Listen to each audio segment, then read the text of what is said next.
is a cartridge, the type of ammunition used in most small arms. It consists of a metal case, a bullet, a powder charge to drive the bullet, and a primer in the base to start the powder burning. A sharp tap with a pointed instrument will explode the primer, ignite the powder charge, and drive out the bullet. To control this powerful explosion and direct the bullet toward a target is the purpose of all small arms weapons. The term small arms includes shoulder weapons, hand weapons, machine guns mounted on ground tripods, on vehicles, and planes. Some are comparatively simple. Others are complex. But there is a basic similarity which runs through them all. Since they all fire the same type of ammunition, they all function in the same general way. In all of them, a cartridge is placed in the barrel and fired. The empty case is then removed to make room for the next cartridge. This process is called the cycle of operation, and every small arms weapon contains the mechanical means of performing it. To explain this cycle, let's construct a model weapon. It will not resemble any particular weapon, but it will include all of the basic features needed to perform the various individual steps in the cycle of operation. We'll start with a barrel. Removing the top half of the barrel, we can see inside. In the breech end is the chamber. This is where the cartridge fits and where the explosion occurs.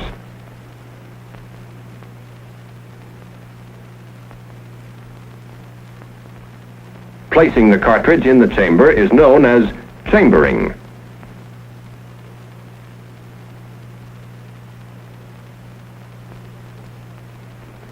A sharp tap on the primer would explode the powder charge and drive the bullet out.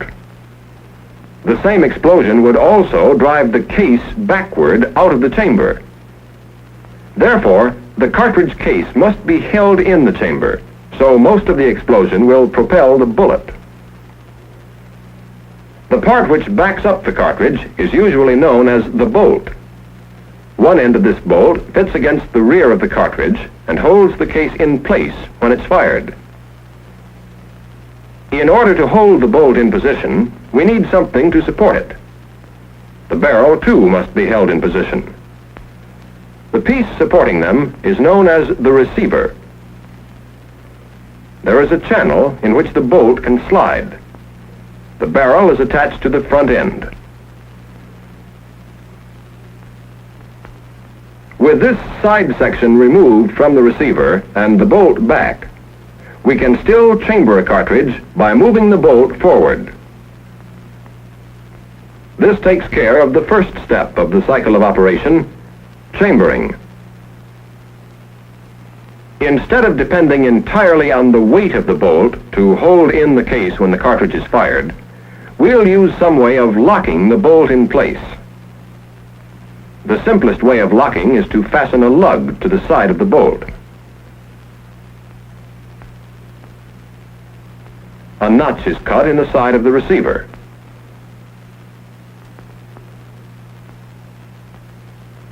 When we close the bolt, we can turn it so the lug fits into the notch and the bolt is securely locked. This is the second step of the cycle of operation, locking. It can be made easier by adding a handle to move the bolt.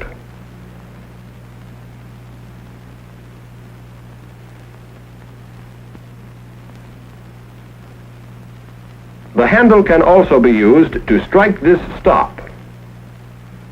This prevents the bolt from sliding out of the receiver. With the bolt closed, how are we going to fire the cartridge? To fire the cartridge, we must strike the primer. However, the bolt is in the way. Apparently, we'll have to go through it. This bolt was prepared for that. The top half can be removed. It has a channel running through its entire length. All that is needed is a rod to reach from one end to the other.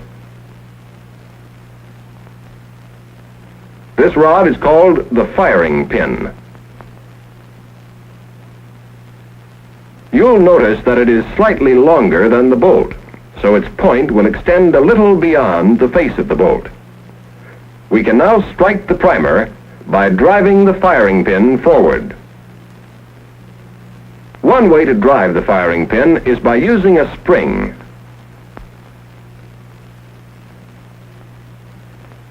We've put the spring around the firing pin with one end against this stop. The other end is braced against this shoulder in the bolt. Now when we pull back the firing pin, the spring is compressed. When we release the pin, the spring drives it forward against the primer. This is one way of accomplishing the step known as firing. However, it's awkward to pull back the pin and release it by hand each time we want to fire. We need a means of holding the pin back until we're ready to fire. This is known as cocking. Supposing we put a hook or tang on the rear end of the firing pin. We can still pull the pin back and release it by hand.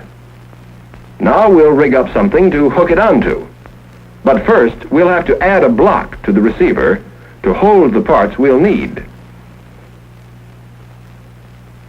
The first part is a latch-like piece known as the sear.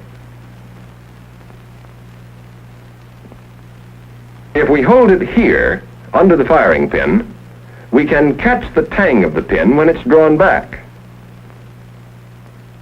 We'll mount the sear on this pin so that it will pivot freely.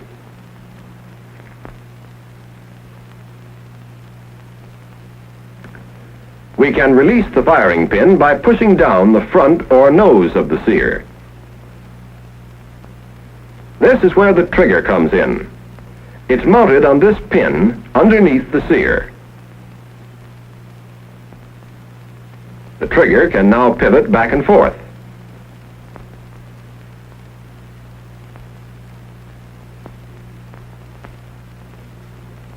When the trigger is squeezed, it moves the rear end of the sear up.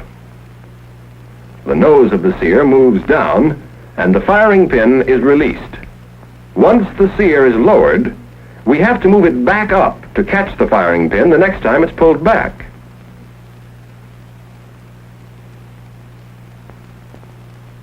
That's why we need a spring, a sear spring, to push the sear up. It's installed underneath the sear. Now, when we squeeze the trigger, we lower the nose of the sear until it releases the firing pin. Then, when we let go of the trigger, the spring raises the sear nose so it will catch the firing pin when it comes back. The spring also returns the trigger to its original position. We no longer have to cock the firing pin by hand. As the bolt is opened, we can cock the weapon at the same time. The firing pin tang cams the nose of the sear down, and the sear snaps back up. As the bolt moves forward, the sear catches the tang and holds it, and the piece is ready to fire. That takes care of the step known as cocking. Now we have a basic firing mechanism similar to that used on a number of small arms weapons.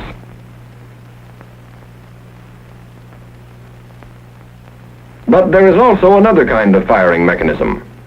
Some weapons use a hammer, which strikes the firing pin. We'll build this hammer type of firing mechanism on the model. First, let's attach the hammer so it can pivot and strike the firing pin.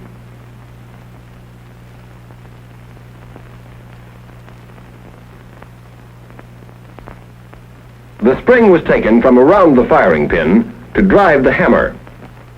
The firing pin is retracted by various methods in different weapons, and it remains in the rear position until the weapon is fired. To guide the spring, a rod is run through it. The front end of the spring is braced against this shoulder. The rear end of the spring is braced against this supporting block. The rod is attached to the hammer so that the spring pushes against the hammer. When the hammer is pulled back, the spring is compressed. Then the spring drives the hammer forward against the firing pin.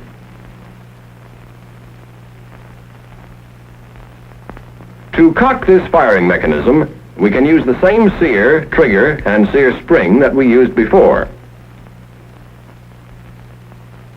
When the hammer is pulled back, the sear snaps up into this notch and the weapon is cocked.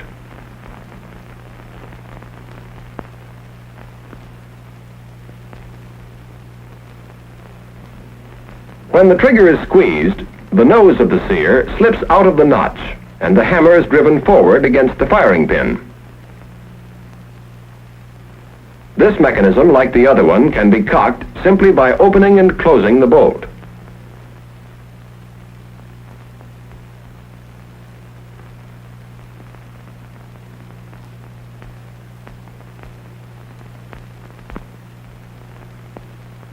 Squeezing the trigger fires the cartridge and sends the bullet out through the muzzle.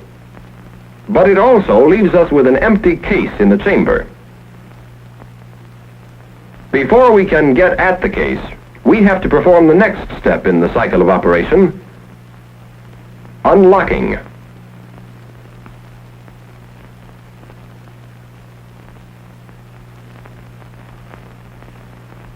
We still have the problem of removing the empty case from the chamber.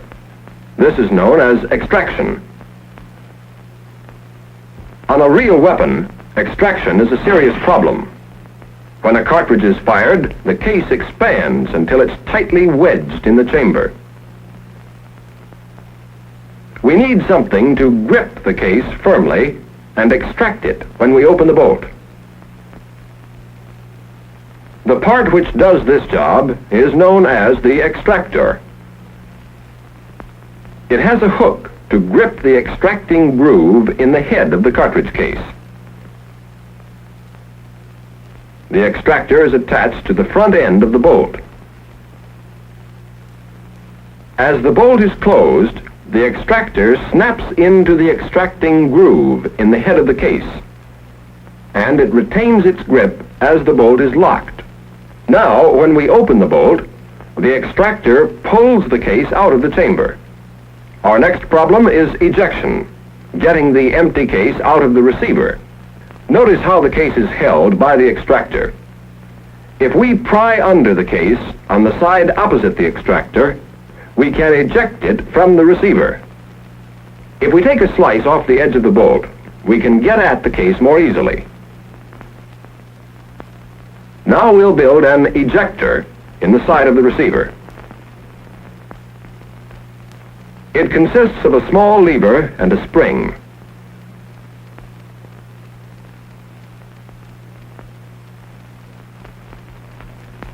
We'll attach the lever so it pivots at one end with the other end held outward by the spring. When we push the bolt forward, the ejector is moved into the side of the receiver. When the case is extracted, the ejector slides into the notch, strikes the case, and ejects it. Let's watch it again.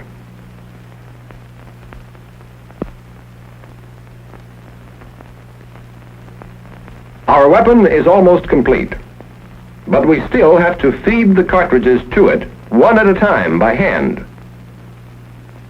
The actual chambering of the cartridge is satisfactory. The bolt moves it forward and it enters the chamber. But once the weapon is fired and the empty case ejected, we want another cartridge waiting ready to be chambered. In other words, we want some method of feeding. There are several ways we can get feeding: by placing a clip of cartridges in the receiver, by using an ammunition belt, or by using a magazine.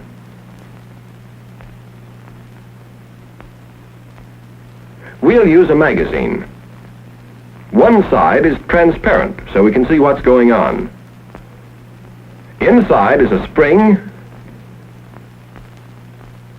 and this follower.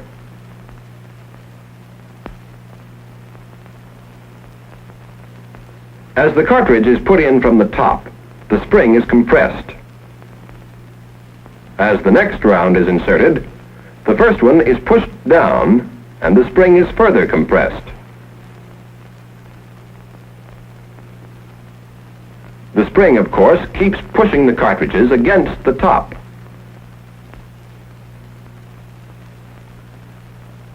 But these lips prevent them from being pushed out.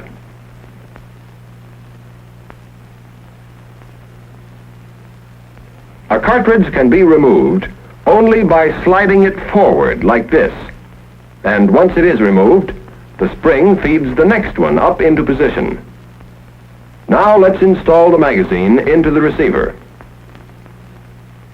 The magazine is placed so that the top cartridge pushes against the underside of the bolt.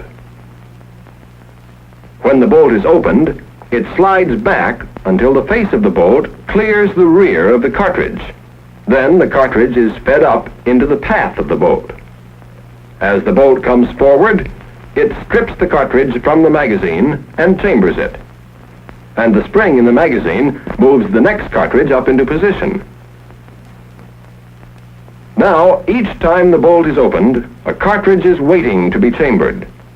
That's the last step in the cycle of operation, feeding. Our basic weapon is complete. It will perform all 8 steps of the cycle of operation. Let's take them in sequence. First, there's chambering, placing the cartridge in the chamber. Next is locking, securing the bolt in place behind the cartridge.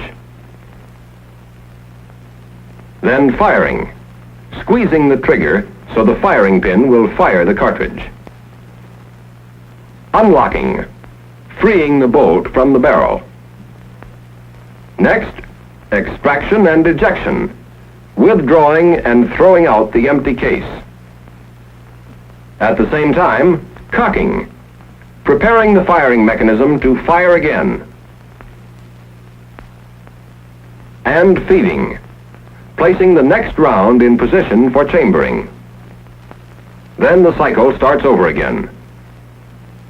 These are the 8 steps any small arms weapon must perform each time it fires a cartridge.